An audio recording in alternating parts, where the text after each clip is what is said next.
Here with us now is retired Army Lieutenant Colonel Daniel Davis, Senior Fellow at Defense Priorities and host of Daniel Davis Deep Dive on YouTube. Always wonderful to see you. Thank you for being here. Now, I know you do not support our troops being in these areas, and you've called for their removal before, saying doing this before anyone is potentially killed is super important. So one of the biggest arguments from the other side being that they're serving as necessary deterrents to prevent a resurgence of the Islamic State terrorist group. But do you think, given the current circumstances and the president's response to these most recent attacks, these troops are being at all effective in that mission? Well, we just have to be honest, and then the answer is black and white. No, it's not effective at all. We're not protecting our troops. We're not deterring these attacks. In fact, you had just within the last, I think, 12 hours, you have Kataib Hezbollah, some of these Islamic groups in Iraq specifically, that are literally laughing at our efforts and saying, of course, we're not going to stop. We're going to continue on because we want to draw down the United States and suck them into the area and make it difficult for them. So these attacks that we've had so far have been basically going after buildings where ammunition and other supplies have been stored. It's not even going after the people who are actually doing it. So, of course, they're going to laugh at that.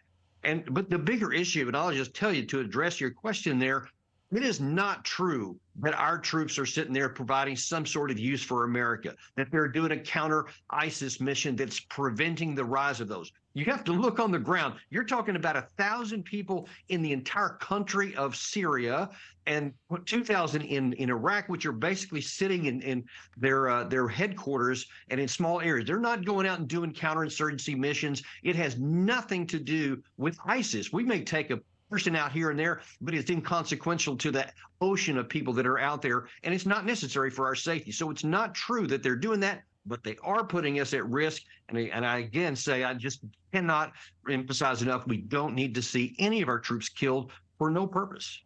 So, to your point, a major concern, obviously, is the safety of the American station in these locations, but also the potential escalation of this conflict. So, given the president's response to these attacks, what are your biggest concerns moving forward?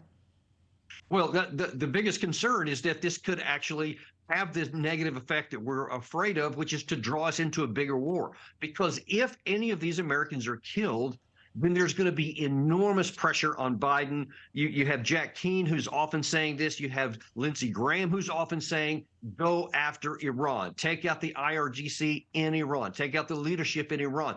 That will be nothing but a precursor to starting a war, because then they'll have to respond in some way. Then you have the escalation ladder. God only knows where it's going on. Or you can get the troops, just withdraw them to other bases in the region where they're more defensible. Don't just leave them out in the middle of areas where they're vulnerable to these guys. The only access Kataib Hezbollah has is if they're in those areas. Otherwise, they're not at risk.